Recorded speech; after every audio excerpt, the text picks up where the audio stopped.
बोल जिम्मी भाई। जय श्री राम छत्तीसगढ़ वासियों। अभी एक दो दिन अमित बघेल उसके बयान से छत्तीसगढ़ में जाति युद्ध चालू हुआ है। ये जो हो रहा है एकदम गलत हो रहा है।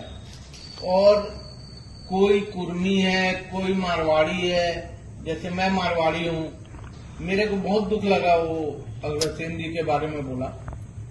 और मैं उस नादर चोट को, उस कुत्ते के लौड़े को चैलेंज करता हूं कि जब वो मिलेगा उसको पेलूंगा मैं। लेकिन मैं इस चीज से दुखी हूं कि कोई कुर्मी है, कोई मारवाड़ी है, कोई गुजराती है, कोई सतनामी है, सब हिंदू हैं। अगर हम आपस में ही लड़ेंगे, इनको ये प्रतिमा दिखाई देती है। एशिया का दूसरा सबसे बड़ा चर्च कुनकुरी में है। गली गली में धर्मांतरण चल रहा है। रोहिंग्या मुसलमानों की बढ़ती आबादी जो हमारे छत्तीसगढ़ के लिए, हमारे देश के लिए खतरा है, वो इनको नहीं दिख रहा है।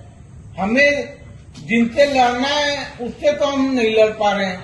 और आपस में ये मारवाड़ी, ये सिंधी और ये सतनामी और ये और वो, ये सब चीजों से कोई फायदा नहीं है।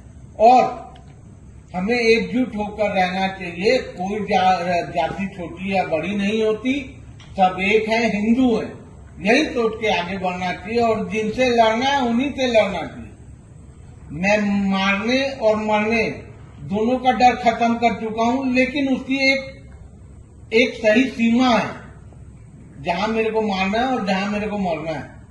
उसके लिए बस एक ही नारा है, जय श्री राम। और दूसरा चीज समझ में नहीं आता जय श्री राम को छोड़ के। पंडित दीनदयाल उपाध्याय